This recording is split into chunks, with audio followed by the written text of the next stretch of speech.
Good evening to all.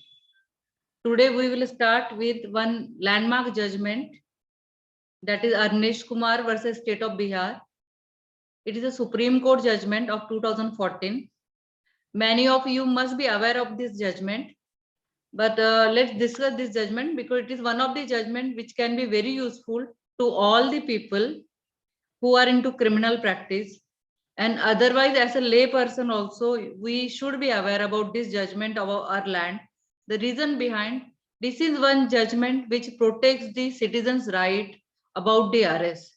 See, whenever a police comes, the first thing happens is like there is a fear in the people and also sometimes in our mind that our clients will be arrested, and we really do not know what will happen.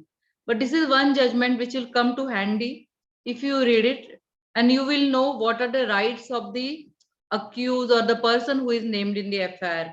And there is a possibility that he or she may not be arrested if you know this judgment. Normally nowadays police is aware about this judgment, and they give notice under section 41A, that is of CRPC, a criminal procedure code. It is about the notice of appearance, but sometimes these rules are flouted by the police, and that is where we should, as a lawyer or as a lay person also, as a common citizen of this country, we should know that there is this kind of judgment which protects our rights about the arrest. Now, this judgment is about basically a 498 matter. When it was decided by the Supreme Court, it was about an anticipatory bail, which was rejected by the Session Court and thereafter the High Court. And when the High Court rejected, the matter was appealed to the Supreme Court, the rejected bail application, anticipatory bail application order by way of SLP, that is special leave petition. And when this was brought before the court took the cognizance that it was a simple 498 matter. Dowry prohibition acts were also applied. But the court, while deciding the said matter, made some observation which said that there is hardly a 15% conviction. There are many women who are arrested. There are sometimes sister-in-laws who or the old parents are arrested, though they are not residing with the woman, that is the wife who lodges the complaint under 498. But if you see this judgment, it is not only about the 498 matters, it is also about the all the decisions or all the Indian Penal Code offences where the punishment is up to 7 years. That is lesser than 7 months or up to 7 years. Whenever there is a punishment up to 7 years, the Criminal Procedure Code section 41 say that the arrest need not be mandatory. Only in cases where the police feels that the accused or the people named in the FIR should be arrested, they should arrest. Otherwise, they should, and before arresting, they should give a notice, that is under section 41A of CRPC. I would request all of you to read this judgment. It is a very small 8-page judgment. Maybe it will take about 20 minutes or 25 minutes. But you will actually thank me for reading the judgment, because you will be knowing the rights of the accused. And the Supreme Court says that the police is mandatorily has to give a notice under section 41A CRPC to all the people named in the FIR if their punishment is up to 7 years, and they should arrest only when they feel that there is a possibility that the accused may commit repeated crimes, or there is a possibility that he is a hardcore criminal. There are past many FIRs against him. So it is a one section 41A CRPC where notice of appearance before the police is given. It should be given within the 2 weeks after the FIR is lodged. Normally, the police serves the notice, or normally nowadays they are sending by the WhatsApp. But this notice is very mandatory. And if the police do not give this notice under section 41A, it is not, see, always remember, this is not limited to the 498 matters between the husband and wife. This is any offenses, all offenses under Indian Penal Code where the punishment is up to 7 years. So if you know this judgment, you are actually protecting your client, and also you are able to show your knowledge to the client, and they get the impression and also good fees in return. So always remember, you should know this judgment. And the 8 golden rules about the arrest are mentioned in this, and one or two of them I will mention here. that is in 498 matters. There should not be under these arrests should not be like just casual arrested. It should be there should be some reason if they are arresting. Then 41 notice appearance has to be given. Then failure to do so, police officer is liable to the punishment. If the police officer do not give this notice and straight away arrest the persons named in FIR, he is liable to be under the contempt law. So always remember, this is one advantage where also the judicial officer who will detain the accused, where the punishment is up to 7 years. If without giving a good reasoning or good order that why the accused are arrested and why their detention is necessary, that person, that judicial officer, the judge, the magistrate will also be liable to department inquiry. See, such a powerful judgment. If we know it, it is definitely going to help us. But you should know the contents of this judgment. I will ask Vandana or anybody to put this judgment in the group so you all can read it tonight. Now, next we read the judgment. I will take to the reading segment now. It is one of the important article, one of my favorite from Bar and Bench. Has the Neetu joined?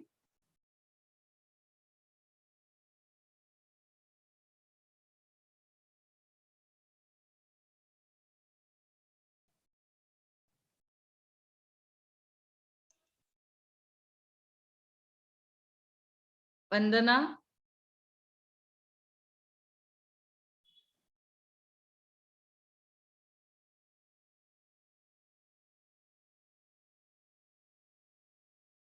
This is an article from the Bar and Bench, the 10,000 hour rule never goes out of fashion by Advocate Pallav Mongia. It is one of the very inspiring article, and it will give you what a lawyer actually has to do learning.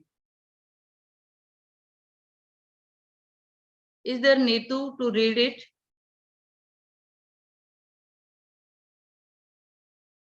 Nidhi, will you read it?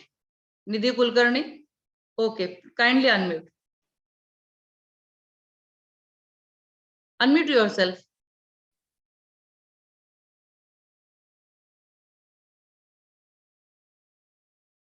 Nidhi, I can't hear you.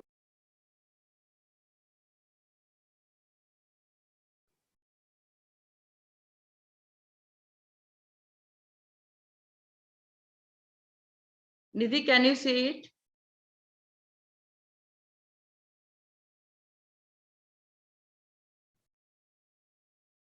Nidhi, we are unable to hear you. Who is Archana? Can you read it?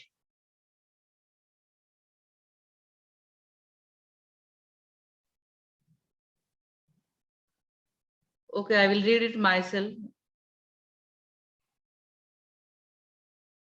Pallav Mongia, 2009 graduate of the Hidayatullah National Law University, is an advocate on record at the Supreme Court of India. In 2012, Pallav was one of the 2 lawyers who were awarded the litigation fellowship by the Supreme Court Lawyers Welfare Trust.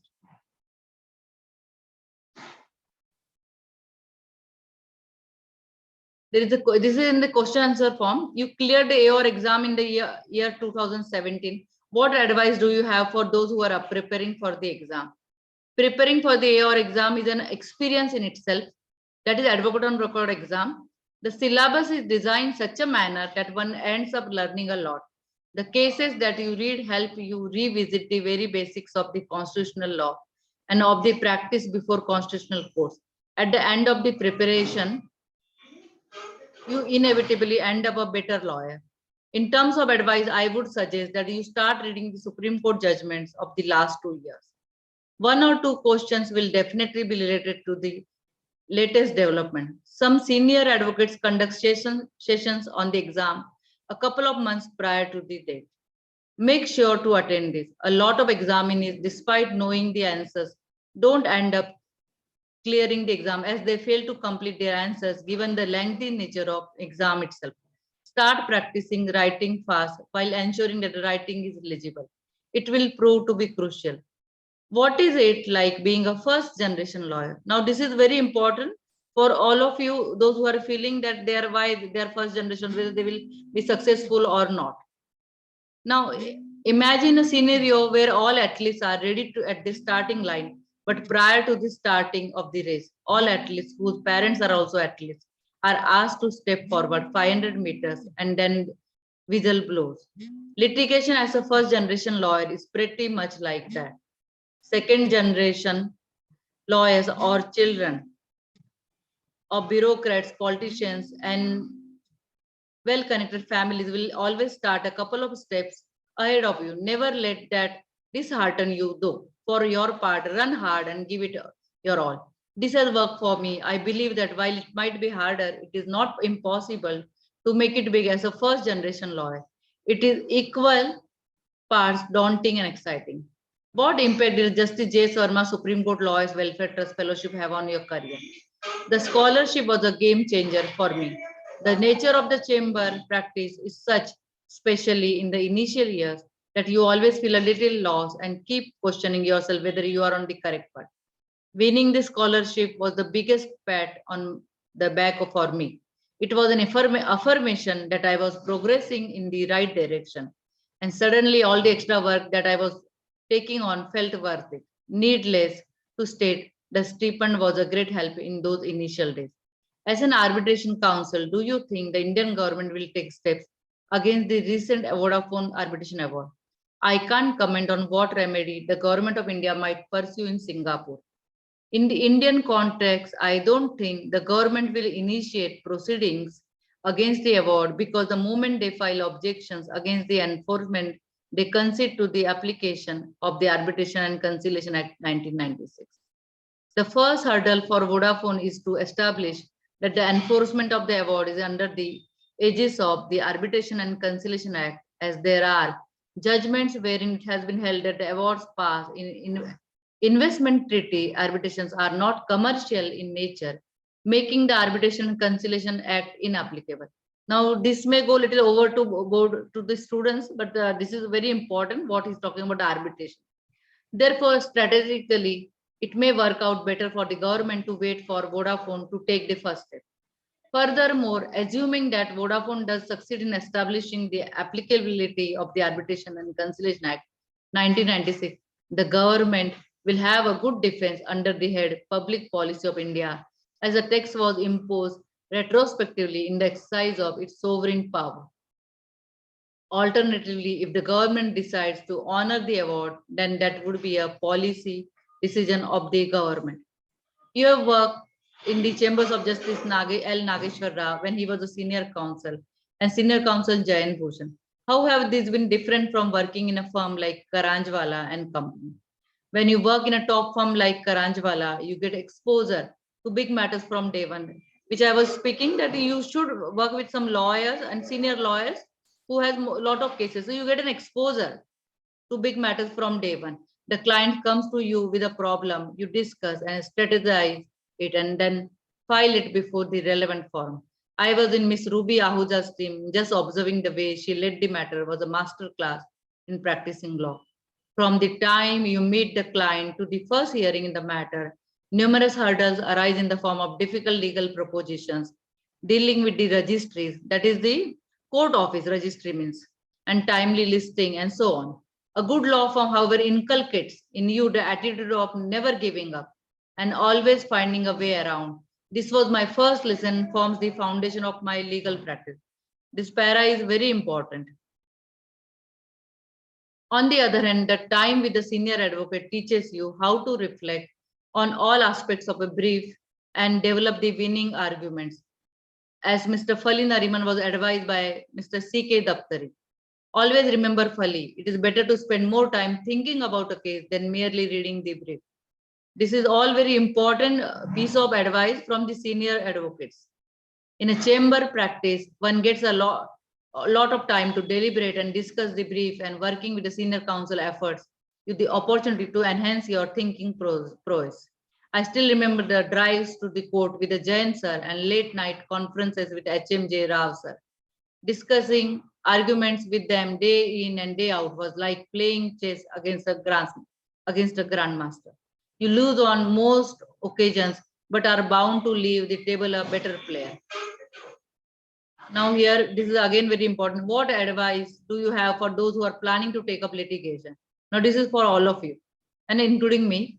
They say that you are always being watched. So my advice is always put your best foot forward. You never know who is watching you. So you should be always in good white clothes, proper uniform. You never know who is watching you. Most of my clients are those who have seen my work and then come to me for representation. At the end of the day, you must believe that your work speaks for itself. Mr. Nariman starts his book Before Memory Fades by saying that out of blue, you meet people who lend you a helping hand when you need it the most. I have been lucky to meet some of those people. Most of it is hard work, but some of it is most just serendipitous. Have a circle of 3 pure colleagues who share your passion for law. Discuss your matters with them. Help them out, seek their help, reflect with them on bad days. It acts as a great support system. So it means like we should always support our juniors, also our colleagues. Lastly, always remember to find a joint draft well done or a brief well argued, because at the end of the day you are here because you love law and not for anything else. My parting 2 cents would be that 10,000 hour rule never goes out of fashion. Even if you are an introvert like me, work is bound to come if you are good counsel. Focus on honing your skills and being the best version of you. Everything else will fall in place. See, here is speaking 10,000 hour rule never goes out of fashion. Those who reads many books, they know that those who are champions, they actually take out this plan and complete 10,000 hours. So if you complete 10,000 hours of judgment reading, trust me and believe me that you are going to achieve something which is totally unbelievable. So even if we read 1 hour per day, it will be 365 hours. So to complete 10,000 hours, actually it may take 8 years. But if you double it, 2 hours, it may be 4 years something. So I had a master plan in the last internship. I'll ask Vandana to share it. If you really want, at least start. I am not saying that it is very easy to complete 10,000 hours, but at least you can begin. So well begin is half done. So start reading, maybe 1 hour, 2 hour, at least Sunday, every Sunday 2 hours. This can be done. So this is easiest thing you all can do. And this article is really helpful and really inspiring. It inspires me still now. So next we will go to another. Ashish, I have seen your message now. I'm so sorry. That can I read if no one is. Actually, everybody is interested, but maybe they did not log in properly. So those who are reading, one request, log in the very beginning. You should keep logging from the 8:55. And at least write a message so I will know that you are there in the group, and video should be on. Anyway, no problem. Next, we will be reading one more judgment that is from the Jharkhand High Court.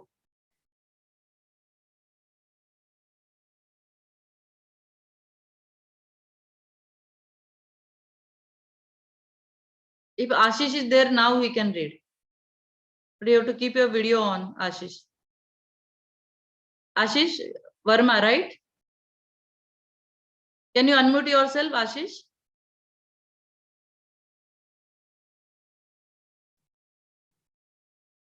You want to read Ashish, right?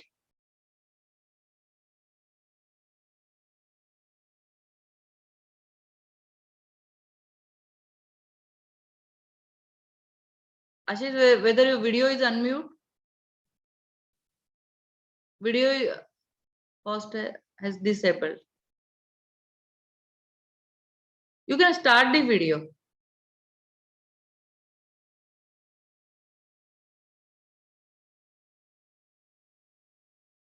Ashish, I can't see you actually. Keep your video on. Your video is not on. Yes, ma'am. Now I can, yeah. Okay, I'll share the judgment of the Jharkhand High Court. Can you see the screen? Yes, ma'am. Yes. Just a minute. This is a Jharkhand High Court judgment. See, in High Court, there are different kind of matters. This is one of the very different kind of matters I wanted to share with you. Conclusion of departmental proceedings on the ground of conviction by trial court. Will subsequent acquittal by High Court affect the outcome of the departmental proceedings? Ashish, you can start from here now. Please start.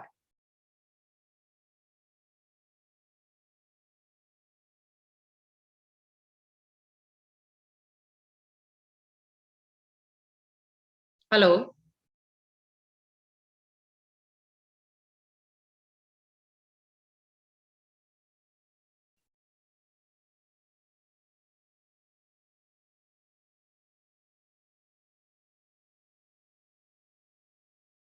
Please unmute.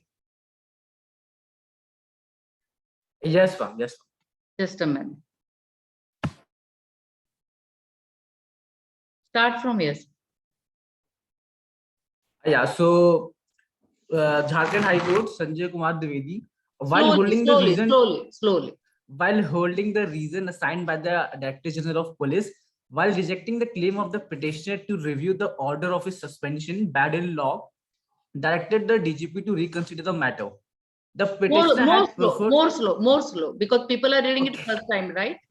Okay, sure, ma'am. So the petitioner had preferred this writ petition for questioning the order of the DGP, Government of Jharkhand, whereby the revision application preferred against the order passed by the Inspector General of Police had been affirmed. The petitioner, a sub-inspector, was alleged to have shot his wife and was charged with offense Continue. and was charged with and was charged with offences under section 302 of IPC 1860 and section 27 of the Arms Act 1959, pursuant to which the petitioner was suspended from the service and a show cause notice was issued. Meanwhile, the trial court convicted and sentenced the petitioner to undergo life imprisonment in the said case, and accordingly, the inquiry report was submitted in the departmental proceeding. Next, the petitioner assailed the impeached order on the ground that in the departmental proceeding, inquiry report was submitted only on the ground that the petitioner had been convicted by the trial court and without adducing any evidence in the departmental proceeding. The inquiry report was submitted without giving him any opportunity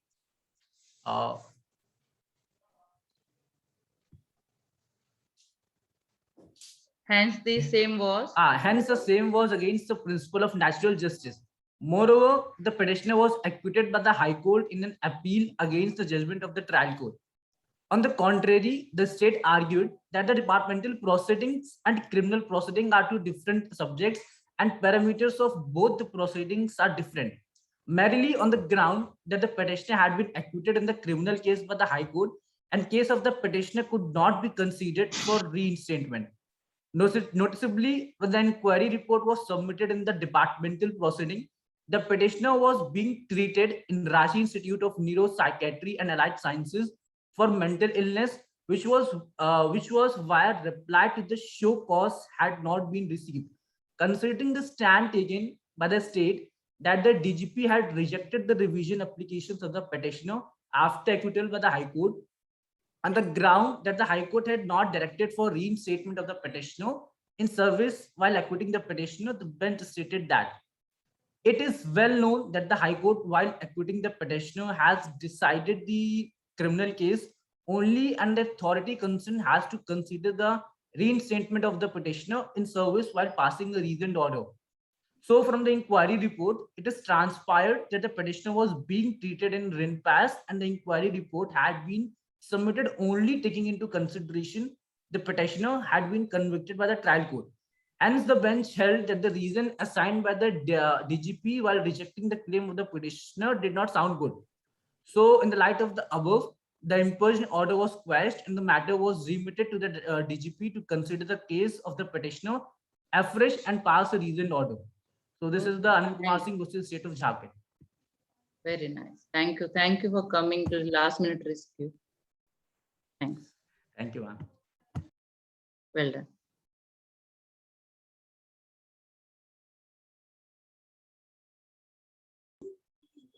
Now, this was a judgment from the Jharkhand High Court, and the blog was it was a SCC.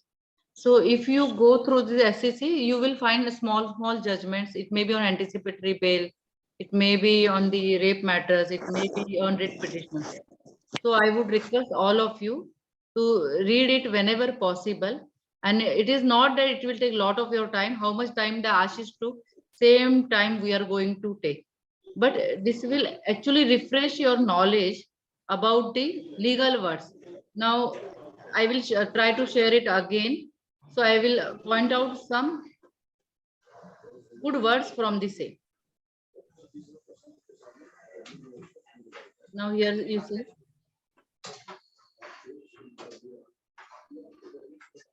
There are, I will put parameters.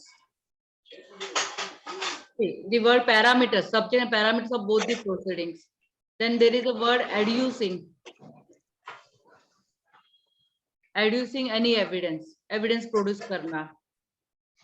Then there is a law of natural justice. See, these are the legal words you should use in your drafting. And this will come in your drafting only when you will continue to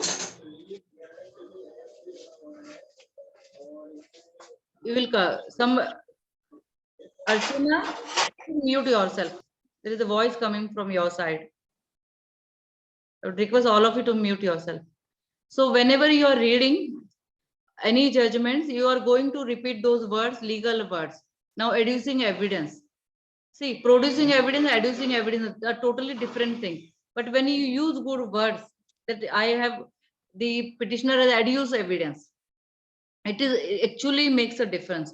So these are the good words you should be able to use, but this will come up only when you will keep on reading the judgments. We go to another segment, that is a little learning. Section 411 of the Indian Penal Code and section 412 of the Indian Penal Code. Now these are two different sections, and they are rarely used, but they are used when there is a stolen property which is purchased or maybe unknowingly or knowingly purchased by the another person who is also accused in the FIR. If you by chance you are buying a stolen property and it is in your knowledge that this property is stolen, if you are receiver of the stolen property, you can be charged under Indian Penal Code. That is 411 and 412 of the Indian Penal Code. Now these are different sections. Now what is the difference between 411 and 412? Let's go to definition. Now see the 411 definition.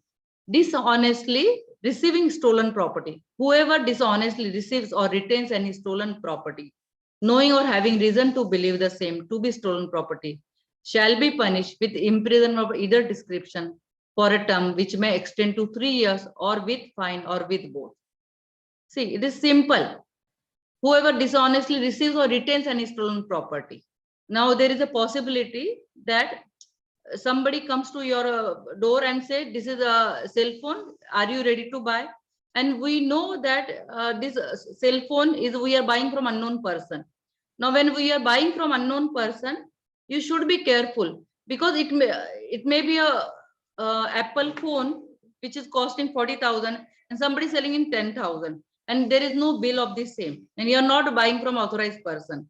Then you should know that this is the something wrong. So you should know that it may be stolen property. Somebody selling it a lesser price. See, at the trial, you may be able to prove your innocence, but there is a possibility that your name will, there may be an FIR.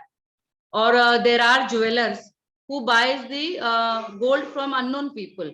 And later on, when the police comes, they have to give all this gold. And if it is, they know that police find out in the Panchanama, they knew that it is stolen property, stolen gold from somebody's house because of dacoity, then they will also be named in the FIR. Now we go to section 412 of the Indian Penal Code. Almost same, but there is a small difference. Dishonestly receiving property stolen in the commission of dacoity. Now see, 412. The word used is dacoity here. Whoever dishonestly receives or retains any stolen property, the possession whereof he knows or has reason to believe to have been transferred by the commission of the dacoity or dishonesty receives from a person whom he knows has reason to belong or to have belonged to a gang of dacoits, property which he knows or has reason to believe to have been stolen shall be punished with imprisonment for or life. See, then the punishment is just 3 years or with fine or with both. But here the difference is like a sea change difference here. Shall be for punish shall be punished with imprisonment for life or with rigorous imprisonment for a term which may extend to 10 years and shall also be liable to fine. So the difference is very small, but the punishment is very bigger. Now, if you do not know the difference, it will be really difficult for you to defend. If it is your client is only charged for 411, it's almost 3 years punishment. So you can say this is stolen property. It was the punishment is up to 3 years, triable by magistrate court. But if it is a dacoity, then it may be triable by the session court if the charges or charge sheet is committed later on. So always remember that whenever you want to see the charges, whenever the FIR comes to you, first go and see what are the charges. And if you do not know the charges and what is the punishment for that, you may not be able to differentiate whether the case will be triable by the magistrate court or the session court. Number two, what is the punishment? Here, 411, 412, there is only one number difference, but one is 3 years, one is up to life imprisonment, and that also rigorous punishment. So you should be knowing this, that there is a possibility that your client may not be having the knowledge that this is a stolen property. So we should be always careful whenever we are buying gold or any property from an unknown person. As a jeweler also, they have to take care. As a businessman also, we have to take care. As a professional also, as a common citizen also, whenever we are buying a property, if somebody is giving it a throwaway price, we should be very careful if it is unauthorizedly sold. So always buy from authorized person, because this kind of matters happens in jewelry or something, mostly mobile cell phones, or in car theft also it happens. So this is all about today. Anybody has any question?